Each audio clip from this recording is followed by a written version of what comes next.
하나님 말씀은 민수기 30장입니다. 민수기 30장 1절 말씀부터 말씀을 보도록 하겠습니다. 민수기 30장 1절입니다. 모세가 이스라엘 자손의 지파 지도자들에게 말하였다. 이것은 여호와께서 명령하신 말씀이다. 만일 어떤 남자가 여호와께 서원하거나 자신을 제어하기로 서약하였다면 그는 그의 말을 어기지 말고 그의 입에서 나온 대로 다 해야 한다. 그랬습니다.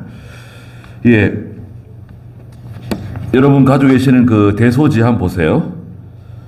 대소지 보시면 제 30장 제목은 서원 무효, 서원한 것이 무효가 된다. 첫째는 보편적 서원은 다 지켜야 된다. 1절에서 2절. 두 번째는 딸의 서원은 아버지가 허락지 않으면 지키지 않아도 된다. 3절에서 5절. 세 번째는 약혼한 여자의 서원은 그 남편이 허락지 않으면 무효가 된다. 6절에서 8절. 네 번째는 과부나 이혼당한 여자의 서원은 반드시 지켜야 된다. 9절. 다섯 번째는 아내의 서원은 남편이 허락하지 아니하면 무효가 된다. 10절에서 16절입니다. 거기 31장도 보시자고요. 31장 미디안 격파. 제목은 미디안 격파. 첫 번째는 여호와께서 미디안을 치라고 명령하심. 1절에서 2절. 두 번째는 이스라엘의 전쟁 준비. 3절에서 6절. 세 번째는 이스라엘이 미디안을 쳐서 이김. 7절에서 12절. 네 번째는 승전 후의 처리. 13절에서 54절. 에서 첫째는 모세의 책망과 지시 13절에서 18절. 두 번째는 자신을 정결케 할 것 19절에서 24절. 세 번째는 탈취물을 분배하고 하나님께 새로 바침 25절에서 47절. 네 번째는 군대 장관들이 자원하여 예물을 바침 48절에서 54절입니다. 자, 그럼 먼저 서원 무효에 대해서 30장 1절, 2절 말씀을 지금 읽었는데요. 일반적으로 하나님께 서원한 것들은 반드시 지켜야 된다는 것입니다. 신명기 23장 21절에서도 하나님께 서원한 것을 갚는 것을 더디하지 말 것을 말씀하셨어요. 거기 신명기 23장 21절 한번 읽어주시겠어요?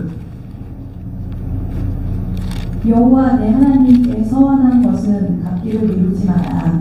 여호와 내 하나님께서 반드시 그것을 내게 요구하실 것이므로 미루는 것은 내게 죄가 된다. 네, 여호와 네 하나님께 서원한 것은 갚기를 미루지 말 것. 하나님께 서원한 거 있잖아요. 하나님께 서원이라고 하는 것은 뭐라고 할까요? 약속? 이렇게 해주시면 이렇게 하겠습니다. 하나님, 제 병을 고쳐주시면 남은 여생을 하나님께 바치겠습니다. 아들을 주시면 아들을 하나님께 바치겠습니다. 한나의 서원. 야곱이 창세기에서 28장에서 바단 아람으로 가면서 돌을 베게 하고 하룻밤 자고 난 다음에 밤중에 사닥다리를 봤죠. 사닥다리를 보고 천사들이 오르락내리락 하는 모습을 보고 너무나 큰 그 충격, 또 큰 그 감동을 받고, 베고 누웠던 돌을 세워놓고 하나님께 세 가지 소원을 드리는 장면이 나오죠. 네. 하나님께서 제가 다시 돌아오게 되면 여기다가 하나님의 성전을 세우겠습니다. 또 하나님께 11조를 드리겠습니다. 영원히 하나님만 섬기겠습니다. 그 소원을 드리게 되죠. 예, 소원, 한나의 소원. 아들을 주시게 되면 아들을 하나님께 바치겠습니다. 사무엘을 하나님께 바치게 되죠. 그래도 뭐 여러 가지 소원이 있죠. 오늘날에도 죽을 병에 걸렸는데, 암에 걸렸는데, 하나님, 제가 죽지 않고 하나님이 이 암을 고쳐주시면 제가 목사가 되도록 하겠습니다. 그래가지고 목사가 되신 분도 있어요. 네. 사형 선고를 받았는데 간이 땅땅하게 굳어가지고 이제 죽어야 되는데 어린 아들 둘이 있는데 내가 죽으면 어떻게 하냐. 큰 아이는 누구네 집으로 보내고 작은 아들은 누구네 집으로 보내면 좋지 않겠냐. 이런 상의까지 하고 있었어요. 기도를 하는 거죠. 고쳐주시면 제가 남은 여생은 주의 일에 충성하겠습니다. 하나님 고쳐주셨네. 그래서 신학교 가가지고 목사가 되고, 네. 그렇게 되신 분들도 있습니다. 그러니까 그 소원, 일반적인 소원을 말씀하셨어요. 여기 다시 30장 1절을 보니까 모세가 이스라엘 자손의 지파 지도자들에게 말했습니다. 이것은 여호와께서 명령하신 말씀입니다. 자, 하나님께서 명령하신 말씀을 이스라엘 지도자들이 듣고 또 오늘 저희도 듣는 거죠. 자, 보세요. 하나님께서 인간의 언어로 우리에게 말씀해 주신 것, 또 책에 기록해 주신 것을 우리가 듣는 것입니다. 2절에 만일 어떤 남자가 여호와께 서원하거나 자신을 제어하기로 서약하였다면 그는 그의 말을 어기지 말고 그의 입에서 나온 대로 다 해야 한다. 제어한다는 말이 나오거든요. 제어한다. 제어한다는 말이 쭉 나옵니다. 3절에서도 제어한다. 6절에서도 제어한다. 4절에서도 제어한다. 자기를 제어하기로. 7절에서도 자기를 제어하기로 서원한다. 제어한다. 이 제어한다는 원래 그 말의 뜻은 묶는 거예요. 어떤 것을 묶는다, 속박한다, 제한한다는 뜻을 가지고 있는데 어떤 것을 제어하는가? 먹는 것. 저는 3일 동안 먹지 않고 하나님께 기도하겠습니다. 금식하기로 서원하는 것. 앞으로 술을 마시지 않겠습니다. 포도주를 마시지 않겠습니다. 서원하는 것.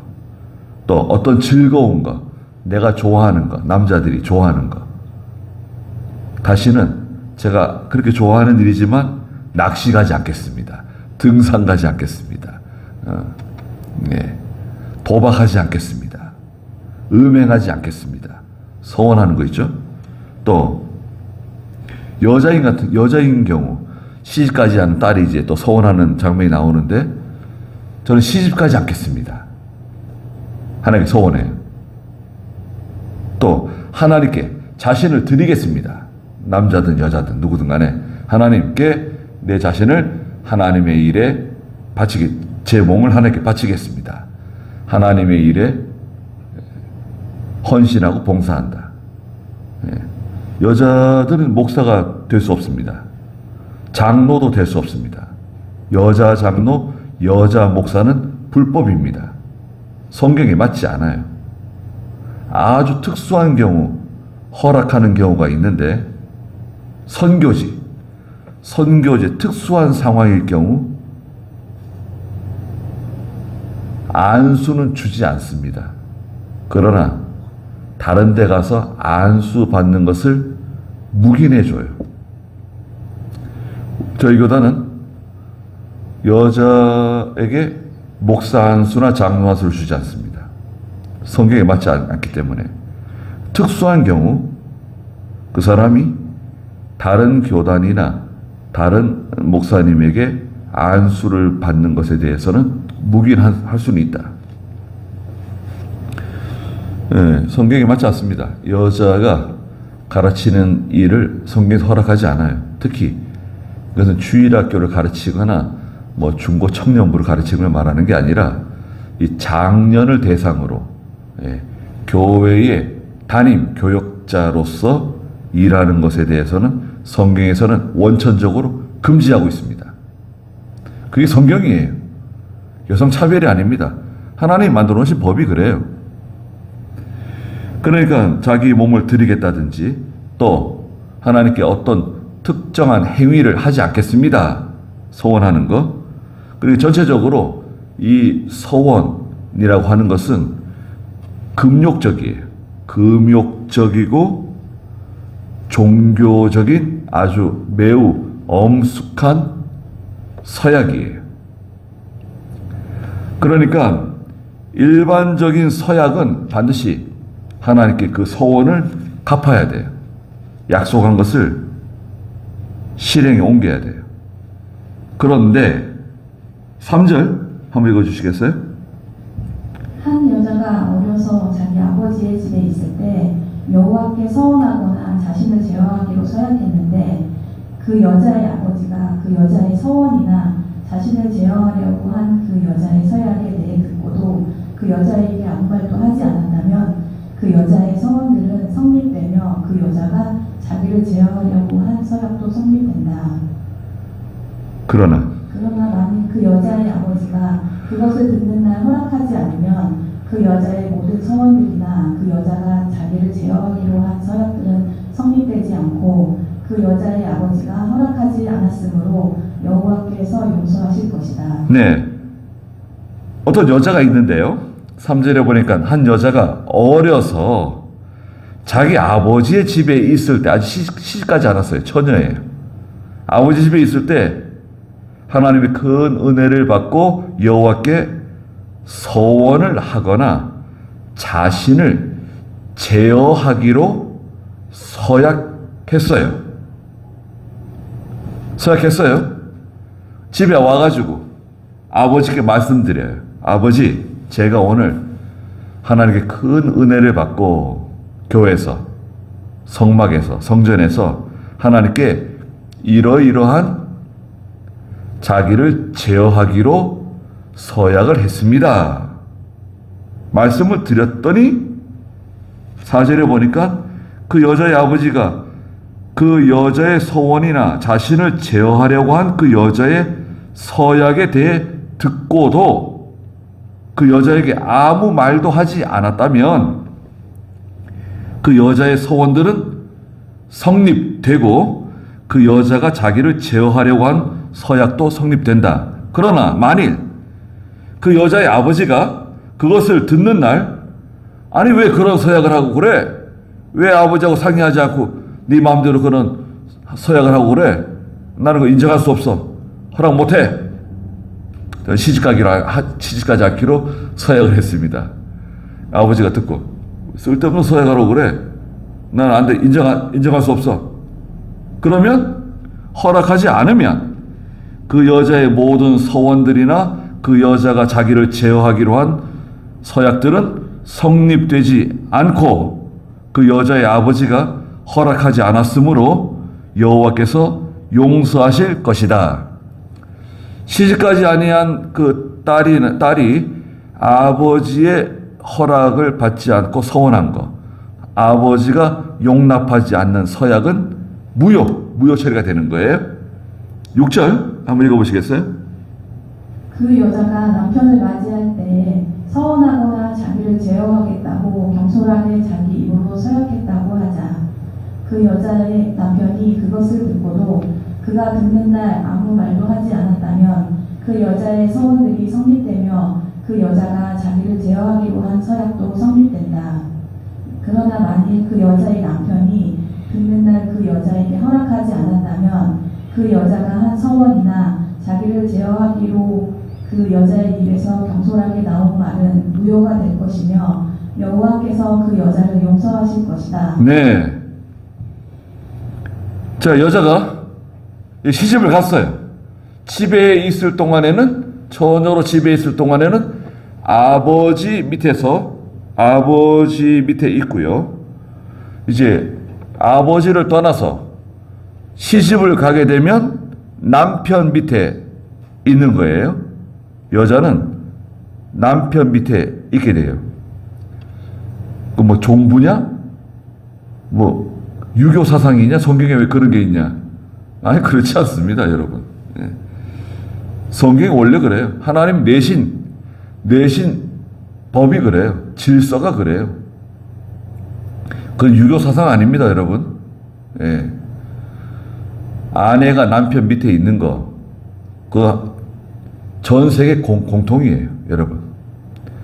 미국에서는요, 지금도 여러분, 결혼하게 되면 여자는 자기 성이 없어져요. 예?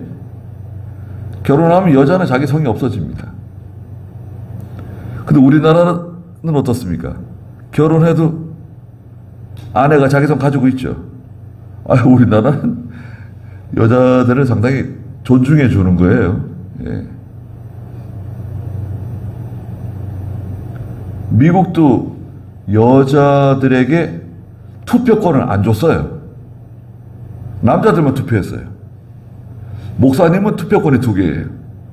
목사님은 투표권 2개, 남자들만 투표하고 여자들은 투표를 못하고 흑인들도 투표를 못하고. 여자들이 투표권을 가진 것도 그렇게 오래되지 않아요. 미국이. 야, 미국이 어떻게 그럴 수 있는가? 그런 데 많습니다. 네. 그 여자가 남편을 맞아서 결혼을 했어요. 6절에 보니까 서원하거나 자기를 제어하겠다고 경솔하게 자기 입으로 서약을 했다고 하자. 경솔하게. 이걸 왜 경솔하다 그럴까요? 아니 여자가 뭐 하는 일을 경솔하다고 하는 건가? 남편하고 의논하지 않고 남편하고 상의하지 않고 서약을 한 거예요, 하나님께. 그리고 7절에 그 여자의 남편이 그것을 듣고 그가 듣는 날 아무 말도 하지 않았다면 그 여자의 서원들은 성립되고 그 여자가 자기를 제어하기로 한 서약은 성립되지만 만약에 8절에 만일 그 여자의 남편이 그 아내의 한 말을 듣고서 아니 왜 그런 서약을 했냐? 나는 인정할 수 없다. 허락할 수 없다. 그러면 그 여자가 한 서원이나 자기를 제어하기로 한 그 여자 입에서 경솔하게 나온 말은 무효가 된다. 여호와께서 그 여자를 용서하실 것이다. 그랬어요. 남편이 허락하지 않는 거, 남편이 인정하지 않으면 아무리 믿음으로 자기가 하나님의 감동을 받고 서약했다 할지라도 그것은 인정받지 못해요. 이것은 일종의 절차상 하자예요. 절차상 하자.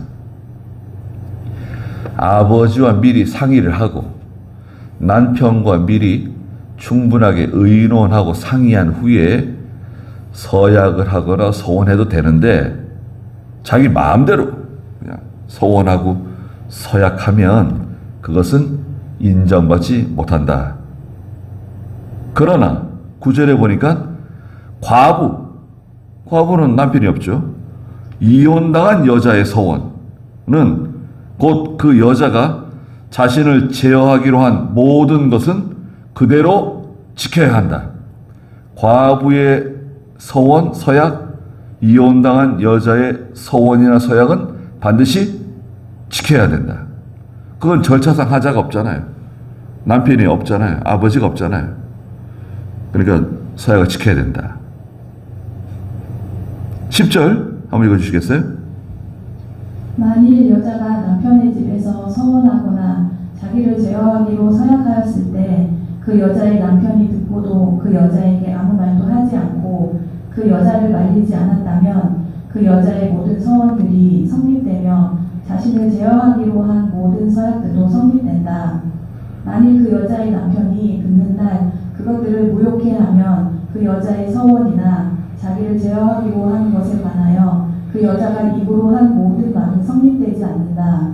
그 여자의 남편이 그것들을 무욕해 하였으므로 여호와께서 그 여자를 용서하실 것이다. 자, 아내, 집에 있는 아내가 하나님께 서원을 했어요. 서약을 했어요. 자신을 제어하기로. 그리고 남편에게 말했어요. 남편이 듣고도 아무 말도 하지 않으면 그 서원이나 서약은 성립되는 거예요. 그걸 지켜야 돼요. 반드시. 그러나 남편이 아내가 하는 말을 들어보니까 왜 그런 서약을 했냐? 왜 그런 서원을 했냐? 나는 허락할 수 없다. 인정할 수 없다. 그러면 그 서원이나 서약, 자기를 제어하기로 한 그 서약은 무효가 되는 거예요. 하나님께서 그 여자를 용서하실 것이다 말씀하셨습니다. 13절 읽어주시겠어요? 모든 서원과 마음을 괴롭게 하기 위한 제어의 서약은 그 여자의 남편이 인정할 수도 있고 또 무효케 할 수도 있다. 만일 그 여자의 남편이 하루가 지날 때까지 아무 말도 하지 않으면 그가 그 여자의 모든 서원이나 자기를 제어하기로 한 서약들을 인정하는 것이 된다. 그가 그것들을 인정하는 것이니 이는 그가 듣는 날 그 여자에게 아무 말도 하지 않았기 때문이다. 그런데 만일 남편이 듣고도 시간이 지난 다음에 그것들을 파기하면 그가 그 여자의 죄에 대하여 책임져야 할 것이다. 네. 하루가 지났는데 남편이 그거 나 인정할 수 없는데 어떻게 하지? 시간이 지났어요. 그건 파기할 수 없다. 그때는 그 남편이 책임을 져야 돼요. 아내가 분명히 남편에게 말했는데 남편이 듣고도 아무 말도 하지 않고 가만히 있다가 딴 생각하다가 하루가 지나게 되면 15절에 그랬죠? 만일 남편이 듣고도 시간이 지난 다음에 그것들을 파기하면 그가 그 여자의 죄에 대하여 책임져야 할 것이다. 남편이 책임지고 그 서원과 서약을 지켜야 된다는 거죠. 그것은 성립되는 거예요. 이 모든 것은 고린도전서 11장 3절에서도 성경에 말씀하신 것처럼 고린도전서 11장 3절 한번 읽어주시겠어요? 고린도전서 11장 3절. 그러나 나는 너희가 알기를 원하니 모든 남자의 머리는 그리스도이고 여자의 머리는 남자이며 그리스도의 머리는 하나님이시라는 것을 알기를 원한다. 네. 그러나 나는 너희가 알기를 원하니 모든 남자의 머리는 그리스도. 남자의 머리는 누구시죠? 그리스도, 예수님이세요.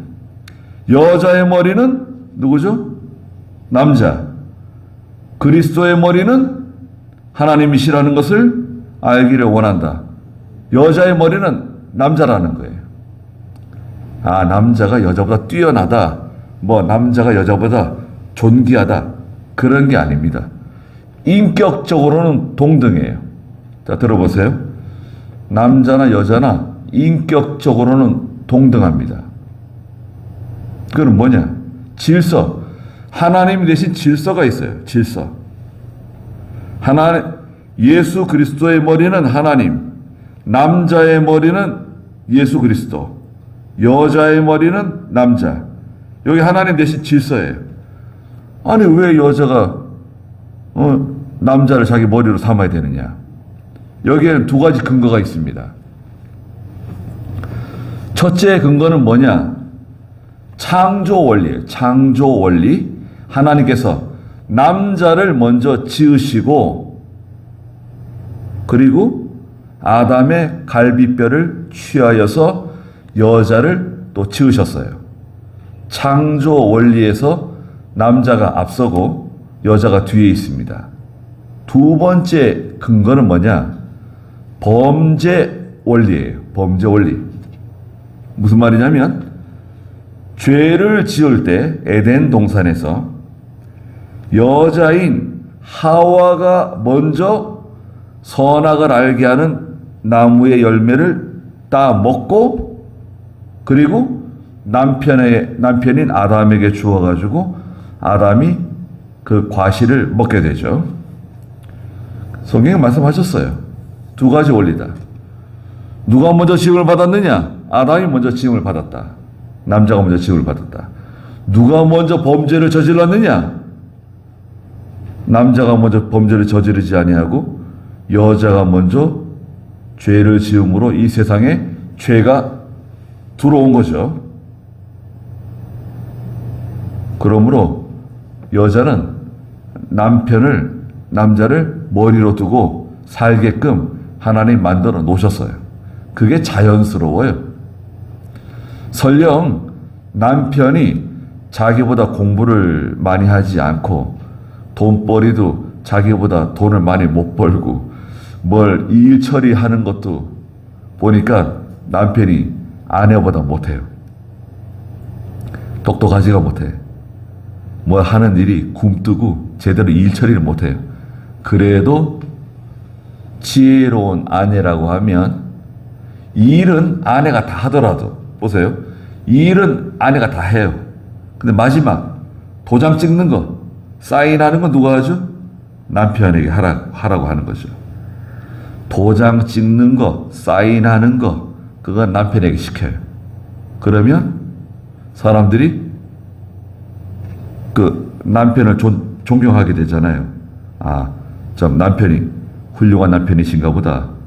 저 아내가 저렇게 남편을 존경하고 우대하는 거 보니까 저 남편은 훌륭한 남편이신가 보다. 그래서 사람들이 자기 남편을 존경하면 어떻게 됩니까? 아내도 같이 따라가는 거예요. 그런데 아내가 남편을 밟고 올라서게 되면 어떻게 될까요? 사람들이 야, 대단한 아내다, 대단한 여자다. 그 여자를 존경할 것 같은데 사실은 그렇지가 않습니다. 네, 그 여자를 무시해요. 자기 남편을 깔보고 자기 남편을 밟는 여자는 사회생활도 잘 못합니다. 문제가 많이 생기게 돼 있어요.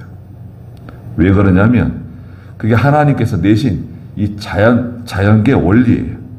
이런 자연계에 보이지 않는 원리를 거스르게 되면 문제가 생겨요. 피곤한 일들이 생겨요. 그 지혜롭게 잘 하시는 분들이 계십니다. 네. 그래서 그 남편도 존경을 받고 또 자녀들도 어머니를 존경하고 또 아버지를 존경하고 그 아내가 남편을 무시하게 되면 자녀들도 아버지를 무시하게 돼요. 그럼 어떻게 될까요? 가정의 질서가 다 무너지는 거예요. 결국 자녀들이 어머니도 무시하게 돼요. 그건 다 엄마 때문에 이렇게 된 거다. 이렇게 돼가지고 엄마도 결국 무시받게 됩니다. 마지막 16절에 이것들은 여호와께서 남편과 그의 아내, 아버지와 아버지 집에 살고 있는 어린 딸의 관계에 대하여 모세에게 명령하신 규정들이다 말씀하셨습니다. 자, 31장 1절 한번 읽어주시겠어요? 여호와께서 모세에게 말씀하시기를 너는 미디안 사람들에게 이스라엘 자손의 원수를 갚아라. 그 후에 내가 너의 조상에게 돌아갈 것이다 하시니. 네, 여호와께서 모세에게 명령하셨습니다. 2절에 너는 미디안 사람들에게 이스라엘 자손의 원수를 갚아라. 미디안 사람들 원수 갚으래요. 그 후에 네가 너의 조상에게 돌아갈 것이다 말씀하셨습니다. 미디안 사람들이 등장합니다. 자, 미디안이 무슨 짓을 했길래 하나님께서 모세가 이제 죽을 때가 얼마 남지 않았는데, 죽을 날이 얼마 남지 않았어요. 몸은 건강하지만 하나님께서 모세에게 미리 알려주셨어요. 너는 가나안 땅에 못 들어가고 여기서 죽어야 된다. 미리 알려주셨어요. 죽기 전에 해결할 문제가 있는데 뭐냐면 이 미디안 사람들을 제거하는 거예요. 처리하는 거예요. 미디안은 아브라함의 후손입니다. 아브라함의 후손 셋의 아들이죠. 창세기 25장 2절에 나오는데 이 오늘날 미디안 땅은 어디냐면요. 저 사우디아라비아 있죠. 사우디아라비아의 북서쪽, 북서부 지역. 그쪽이 이 페르시아만, 지금 페르시아만 홍해 쪽인가요? 예. 북서부 쪽. 이쪽에 홍해 쪽. 홍해 쪽. 페르시아만이죠. 페르시아만. 사우디아라비아 이 북서쪽에 있는 넓은 땅이 이 미디안 사람들의 땅입니다. 미디안 족속의 땅이에요. 그 미디안 족속 위에는 그 에서의 후손, 에돔 사람들의 땅이 있죠. 에돔 사람들의 땅 위에 모압 땅이 있어요. 모압 땅하고 이 미디안 사람들하고 왕래가 잦아요. 그래서 모압왕 발락이 25장에서 미디안 여자들을 데려다가 그 이스라엘 백성들과 음행하게 만들었잖아요. 그 미디안 여자들이 상당히 예쁜 것 같아요. 키도 크고 이목구비가 뚜렷하고 아주 멋있는 여자들인 것 같아요. 그런 여자들을 데려다가 돈 많이 주고, 예? 돈 많이 주고 여자들을 사가지고 와가지고 그 여자들에게 일을 시킨 거죠. 이스라엘 백성들이 지나가는 길목에다가 솥단지를 걸어놓고 고기를 삶았습니다. 그리고 그 고기, 이스라엘 백성들이 먹으면 안 되는 고기들 있죠. 특히 돼지고기. 지금 먹을 수 있지만 구약시대 때 돼지고기 먹으면 안 되죠. 쪽발은 갈라졌지만 새김질을 못 하잖아요, 돼지가. 이스라엘 백성들이 먹을 수 있는 육식 동물은 반드시 발이 쪽발 갈라지고요. 새김질을 하는 동물이어야 돼요. 예. 그런데 돼지는 못 하잖아요. 돼지고기 삶는 거예요. 그리고 그 돼지고기도 먹고 말하자면 또 모압의 신들, 바알 부올과 같은 모압 신에게 제사 드리고 또 음행했어요. 그 결과 24,000명이 죽게 되는 결과를 가져왔죠. 거기에 미디안 사람들이 동참했어요. 하나님의 구원운동에 손해준 사람, 교회에 손해준 사람들, 성도들에게 상처를 주고 손해를 준 사람들은 하나님께서 반드시 보복하시고 복수하신다. 여러분 기억해 두세요.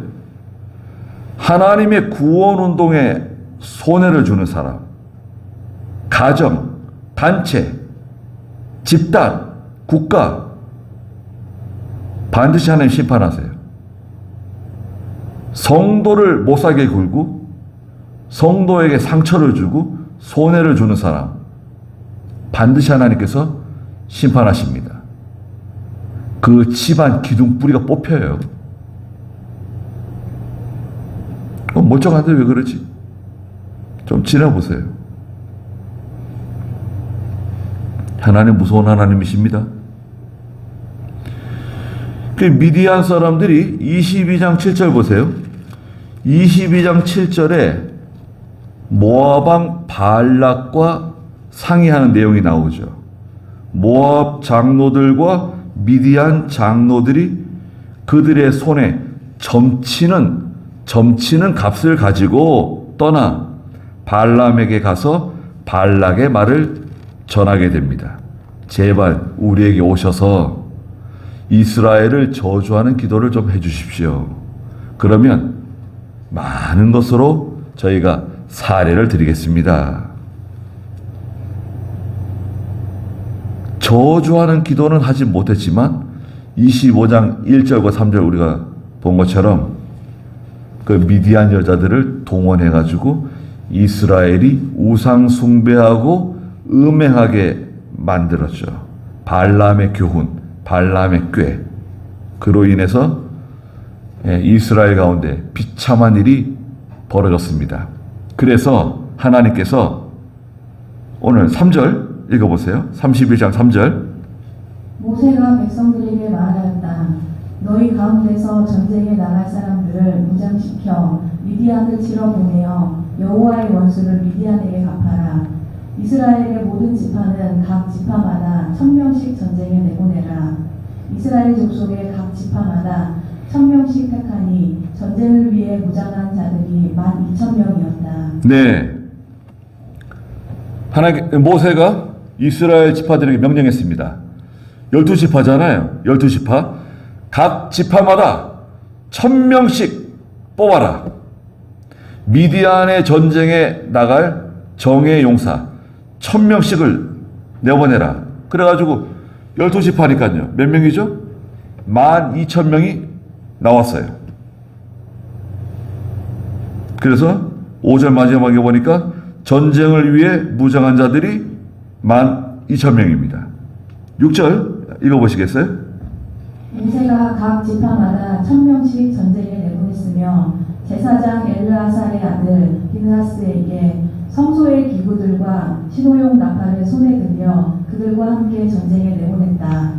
그들이 여호와께서 모세에게 명령하신 대로 미디안과 싸워 남자들을 쳐서 다 죽였고 그 외에 미디안의 왕들도 죽였으니 에이와 레겜과 수루와 후루와 레바 등 미디안의 5 왕들을 죽였고 또 부올의 아들 발람도 칼로 쳐 죽였다. 이스라엘 자손이 미디안 여자들과 아이들을 포로로 잡고 그들의 모든 가축과 양떼와 재산을 탈취하였으며 그들이 살고 있는 모든 성읍과 촌락들을 불사르고 사람과 짐승을 가리지 않고 탈취하고 노력한 모든 것을 가져왔다.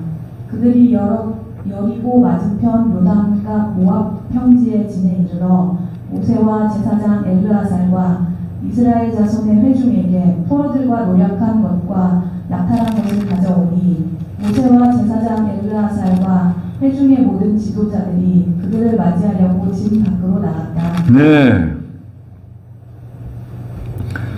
1000명씩 뽑아가지고 12,000명이 나가서 미디안과 전쟁을 했습니다. 전쟁의 결과는 어떻게 됐죠? 미디안과 싸워서 미디안의 모든 남자들을 다 쳐서 죽였어요. 7절에 있는 것처럼. 너무 잔인한 거 아닙니까? 아니에요. 그렇지 않습니다. 그런데 거기에서 9절에 보니까 아이들, 여자들과 아이들을 포로로 잡았다 그랬어요. 그리고 모든 가축, 양떼, 재산을 탈취했어요. 그리고 미디안 사람이 살고 있던 그 성읍들을 다 불살랐어요. 다 초토화시켰어요. 그리고 사람, 짐승을 가리지 않고 다 탈취해가지고 노량물로 가지고 왔습니다. 그리고 우리가 눈에 들어오는 게 있죠. 8절입니다. 그 외에 미디안에 있는 그 왕들, 작은 왕들이 있잖아요. 그 족장들, 왕족들이 있는데 에위, 레겜, 수루, 후루, 레바 등 미디안의 5 왕족을 다 죽였어요. 그때 죽일 때 누구도 죽였다고요? 부올의 아들 이 거짓 선지자 발람도 거기 살고 있었는데요. 발람이 미디안 땅에 살고 있었어요. 자, 미디안 땅은 왜 발람이 그 미디안 땅에 왜 살고 있었을까? 원래 저 메소포타미아, 예? 저 유프라테스 강 그 유역에 아주 기름진 거기 살고 있던 사람이 발람이 돈 많이 벌었잖아요. 모압 왕 발락이 어마어마한 돈을 받았습니다. 선물을 받았어요. 뭐 얼마나 받았을까요? 수백억, 수천억? 그 돈 가지고 미디안 땅에 정착했어요.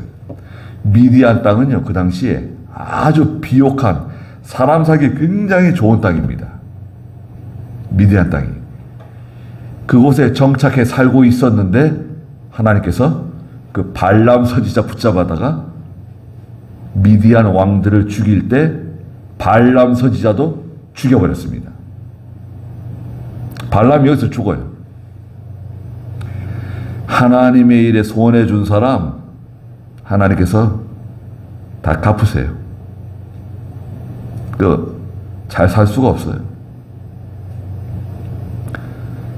세상에서도요, 여러 사람들에게 손해주고 마음 아프게 한 사람들, 야반 도주하고 뭐 다른 나라 뭐 중국으로 도망가고 뭐 싱가포르로 도망가고 뭐 어디로 또 도망간대요? 아부다비? 뭐 도망가가지고 한국 사람들 많은데 그거 다 도망온 사람들이래. 사기치고 도망온 사람들. 그게 뭐예요? 돈은 좀 몇 푼 가지고 있는데 한국 땅에 들어오지 못하고 친척들도 못 만나고. 그게 뭐 행복한 삶이라고 할 수 있어요. 그게 비참합니다. 그리고 그 하나님의 교회와 하나님의 구원운동에 손해를 주게 되면 하나님께서는 복수하시는, 보복하시는 하나님이시기 때문에 그 남은 여생이 평탄하지를 못해요. 하는 것마다 다 잘 안 돼요. 이제 보세요.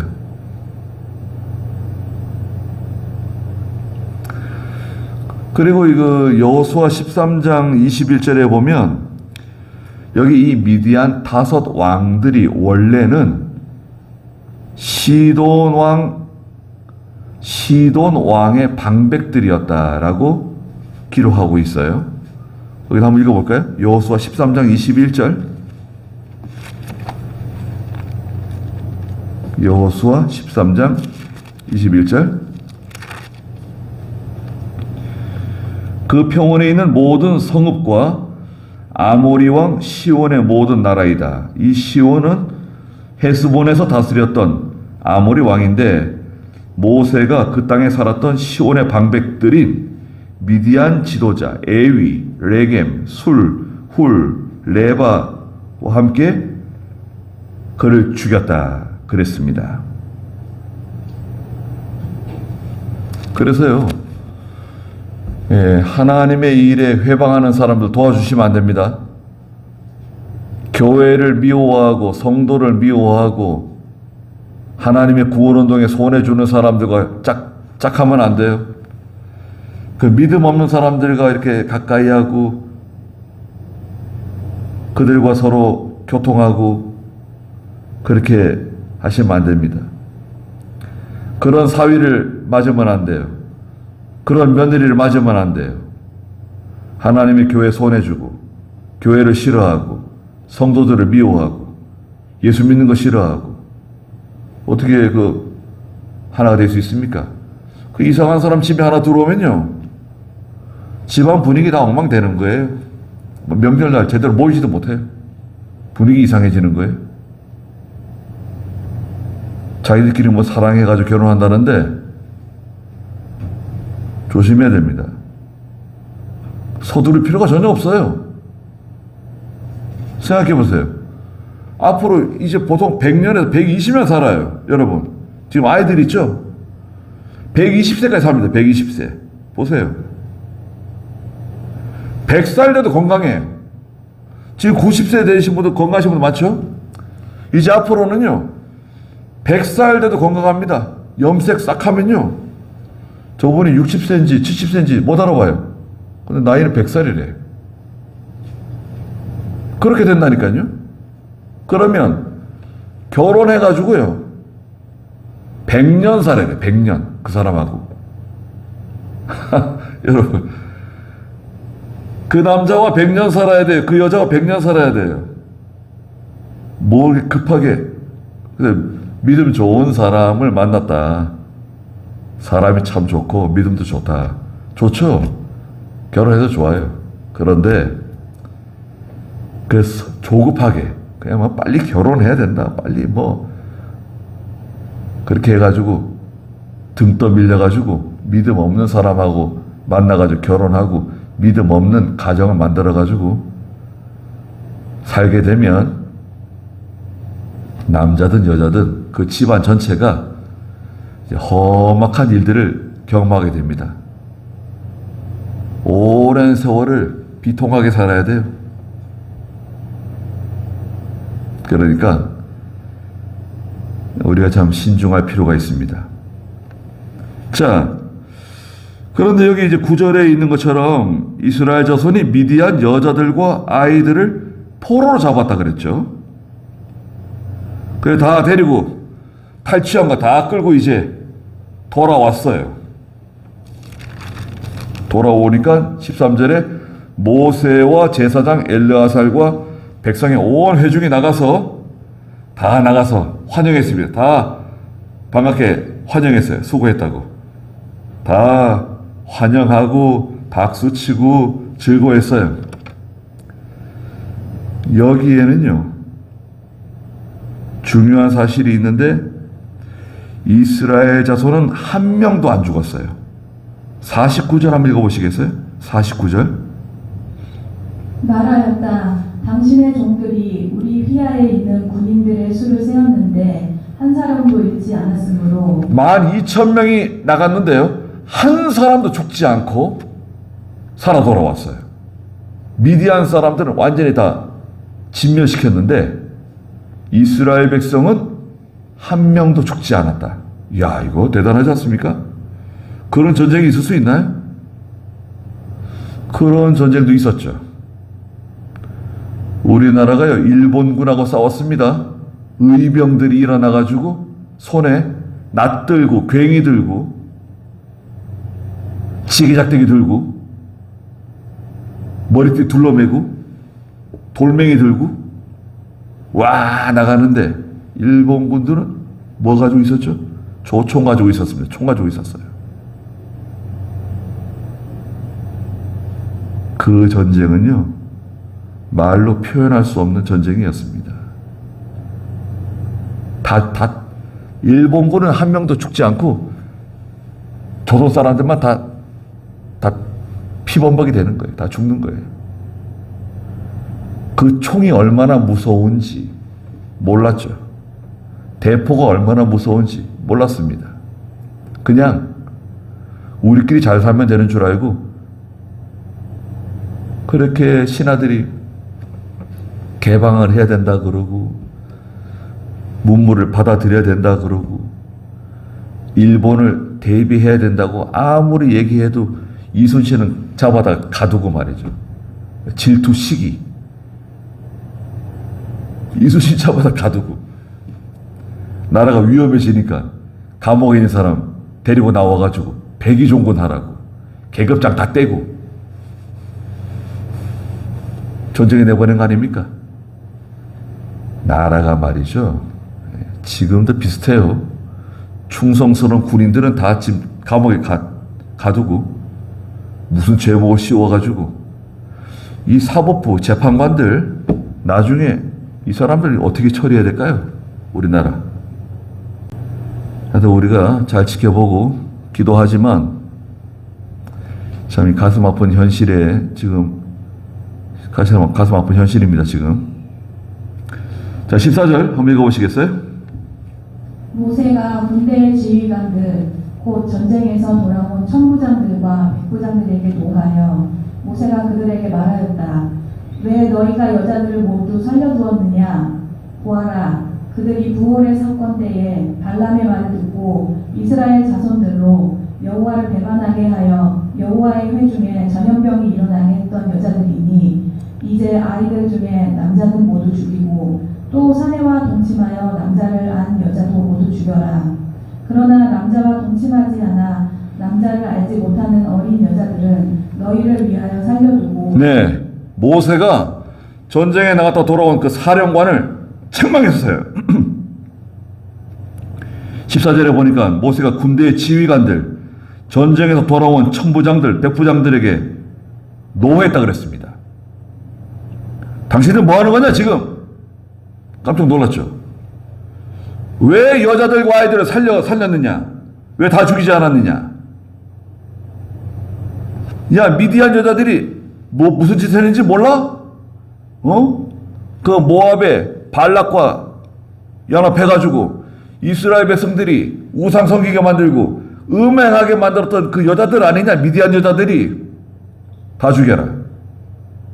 미디안 여자들, 남자를 모르는 어린 여자들, 처녀들은 남겨두고 여자들 다 죽여라. 그리고 아이들 중에서 남자아이들 다 죽여라. 젖먹이든 뭐 1살짜리든 2살짜리든 남자아이들, 미디안 남자아이들 다 죽일 거. 그거 다 처단했습니다. 19절 읽어보세요. 너희는 7일 동안 진 밖에 거주하여라.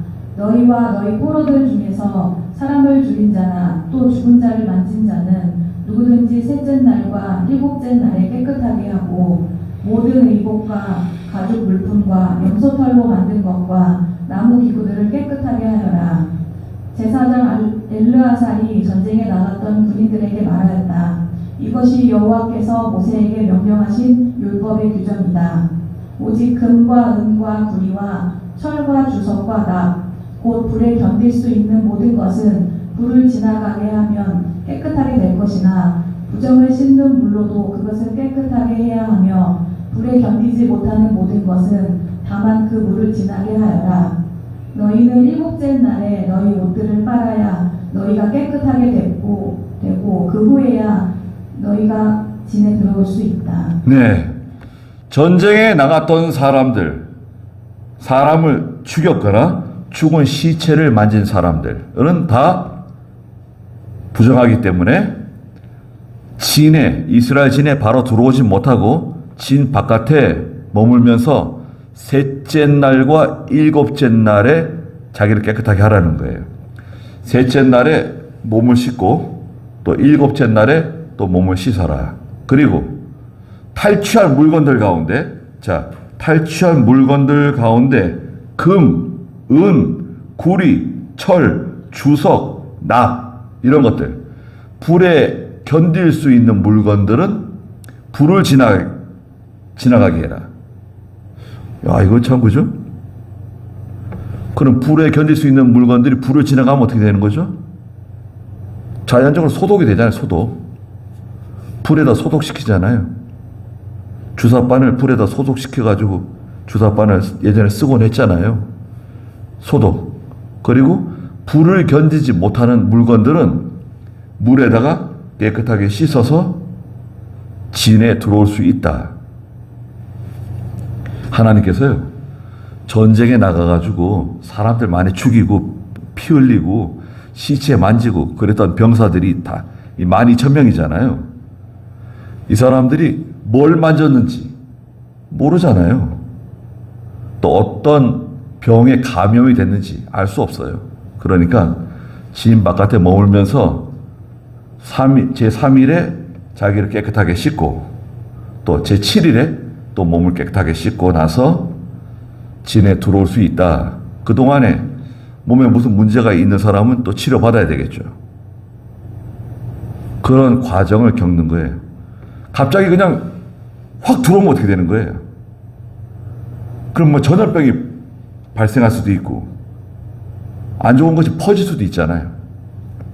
또 그 모든 물건들 다 빼앗아 가지고 왔는데 그 미디안 사람들의 모든 물건을 다 빼앗아 가지고 왔는데 그거 그냥 가지고 들어오게 되면 거기에 어떤 오염된 것이 있을지 모르니까 불에 견딜 수 있는 것들은 불을 지나가게 하고 불을 견디지 못하는 것들은 물로 씻으라 이거죠. 깨끗하게 씻고 진에 가지고 들어와라 말했습니다.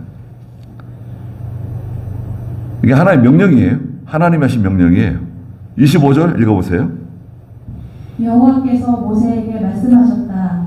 너는 제사장 엘르아살과 회중의 우두머리들과 함께 사람이나 짐승이나 사로잡아온 것들의 수를 계산하고 그 전리품을 절반은 전쟁에 나가 싸웠던 사람들에게 주고 절반은 회중에게 주어라. 자, 전리품 가져온 거 있잖아. 다 빼앗아 온 것 중에 절반은 전쟁에 나갔던 사람들에게 주고 절반은 전쟁에 나가지 않았지만 여기 진에 머물고 있던 백성들에게 논아주라는 거예요.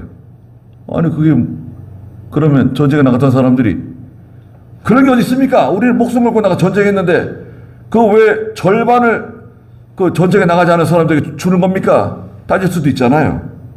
어떻게 생각하십니까? 그렇지 않죠. 전쟁에 나가지 않았지만 여기 이스라엘 백성들이 전체가 다 전쟁에 나가서 싸우는 아버지, 아들, 오빠, 가족들, 친족들을 위해서 기도하잖아요. 이스라엘이 전쟁에서 이기도록 기도하고 염려하고 하나님께 부르짖잖아요. 그것도 다 전쟁에 참여하는 거예요. 50%는 전쟁에 나갔던 사람들 몫이고 50%는 백성들 몫이다. 28절 읽어보세요. 전쟁에 나갔던 군인들은 사람이나 소나 낙이나 양의 500분의 1을 떼어 여호와께 예물로 드려라. 자, 전쟁에 나갔던 사람들이 받은 그 물건 있죠? 50%? 그것의 500분의 1을 하나님께 드릴 것. 하나님께 예물로 드려라. 29절. 그들이 받은 절반 가운데서 예물을 가져다가 제사장 엘르아살에게 여호와의 헌물로 주고 이스라엘 자손들이 받은 절반 가운데서는 사람이나 소나 낙이나 양이나 각종 짐승들 중에서 50분의 1을 떼어 여호와의 성막의 일을 맡은 레위 사람들에게 주어라. 이스라엘 백성들이 받은 50%, 이스라엘 백성들이 받은 50%에서는 50분지 1을 떼어서 하나님께 드려라. 레위 사람들에게 주어라. 명령하셨어요. 31절. 모세와 제사장 엘르아살이 여호와께서 모세에게 명령하신 대로 하였다. 네, 하나님 명령하신 대로 그대로 했습니다. 성경을 읽어보면 여기서 이스라엘 백성들이 하등 어떤 반항이나 불평이나 불만을 말하지 않았어요. 하나님께서 명령하시는 대로 또 모세가 시키는 대로 그대로 다 순종했다는 것을 알 수 있습니다. 32절 읽어보세요. 군인들이 제각기 탈취한 노획물 이외의 전리품은 양이 67만 5천 마리, 소가 7만 2천 마리, 나귀가 6만 1천 마리, 사람이 3만 2천 명이었다. 자, 여기 보세요. 전리품에서 양이 얼마죠? 67만 5천 마리. 67만 5천 마리. 굉장하네요. 소가 7만 2천 마리. 나귀가 6만 1천 마리. 사람은 여기서 이제 여자 아이들과 시집가지 않은 처녀들이죠. 남자들은 아무도 없어요. 소년도 없어요. 사람은 3만 2천 명. 다 종으로 부려먹는 겁니다. 이들은 모두 사내와 동침하지 않아 남자를 알지 못하는 여자들이었다. 그랬습니다. 36절 읽어보세요. 그 절반 곧 전쟁에 나갔던 자들의 몫은 양이 33만 7,500마리였고 여호와께 예물로 드린 양은 675마리였다. 소는 3만 6천 마리로 여호와께 예물로 드린 것은 72마리였고 나귀는 3만 500마리로 여호와께 예물로 드릴 것은 61마리였다. 사람은 16,000명으로 여호와께 예물로 드린 사람은 32명이었다. 예, 병사들이 받은 예물에서는 500분지 1이고요. 이스라엘 백성들이 받은 것 중에서는 50분지 1이잖아요. 그걸 지금 말씀하시는 겁니다. 41절. 여호와께서 모세에게 명령하신 대로 모세가 예물을 여호와의 헌물로 제사장 엘르아셀에게 주었다. 모세가 전쟁에 나간 사람들로부터 나누어 이스라엘 자손들에게 준 절반, 곧 회중이 얻은 절반은 양이 33만 7,500마리, 소가 3만 6천 마리, 나귀가 3만 500마리, 사람이 1만 6천 명이었다. 네, 백성들이 받은 거, 그것도 그대로 나눈 거죠. 똑같나요? 양이 33만 7,500마리, 소가 3만 6천 마리, 나귀가 3만 500마리, 사람이 1만 6천 명. 모세가 이스라엘 자손들의 절반 가운데서 사람과 짐승의 50분의 1을 떼어내서 여호와께서 모세에게 명령하신 대로 여호와의 성막의 일을 맡은 레위 사람들에게 주었다 그랬습니다. 레위 사람들에게 준 물건들인 것 같아요. 48절 읽어보세요. 군대의 지휘관인 천부장들과 백부장들이 모세에게 나와 말하였다. 당신의 종들이 우리 휘하에 있는 군인들의 수를 세웠는데 한 사람도 잃지 않았으므로. 자, 하나님께서 이 전쟁에서 한 사람도 죽지 않도록 해주셨어요. 참 감사한 일이죠. 전쟁했는데 한 사람도 안 죽었다. 야, 그런 전쟁 쉽지 않죠. 하나님께서 함께 해주셨습니다. 50절. 저희가 각자 얻은 금 패물이나 달 목걸이나 팔찌나 반지나 귀골이나 패물들을 여호와 앞에서 저희 자신의 죄를 속죄하기 위해 여호와께 드리는 헌물로 가져왔습니다. 모세와 제사장 엘르아살이 그들에게서 금으로 만든 모든 패물들을 받았으니 천부장들과 백부장들이 여호와를 위해 헌물로 바친 금이 모두 16,750세겔이었다. 이것은 군사들이 원래 자신을 위해 탈취한 것이었다. 모세와 제사장 엘르아살이 천부장들과 백부장들에게 받은 금을 회막에 가져와 여호와 앞에서 이스라엘 자손들의 기념물로 삼았다. 네, 이스라엘의 그 천부장들, 백부장들, 군대 그 지도자들이 하나님께 감사한 마음으로 예물을 바쳤는데요. 그 전리품 가운데서 금패물 가운데서 예물을 바쳤는데 무게가 얼마였습니까? 모두 16,750세겔. 한 세겔은 11.4g이에요. 11.4g인데 계산을 하면 약 200kg쯤 됩니다. 200kg. 금 200kg. 금 200kg면 얼마나 될까요? 상당히 비싸겠죠. 네. 금 200kg쯤 되는 그 폐물들을 하나님께 바쳤어요. 그래서 이 미디안 전쟁은 아주 성공적으로 마무리되었습니다. 하나님의 명령 그대로 순종한 거죠. 전쟁에서 이기게 되면, 보세요. 시험을 이기게 되면 그 시험이 무서운 시험, 힘든 시험, 고난을 우리가 잘 통과하면, 믿음으로 잘 통과하면 얻는 유익은 어마어마하다. 우리가 고난이 많잖아요. 우리 교회도 그렇고, 여러분 가정도 그렇고, 여러분 자신이 시험이 있고 고난이 찾아오잖아요.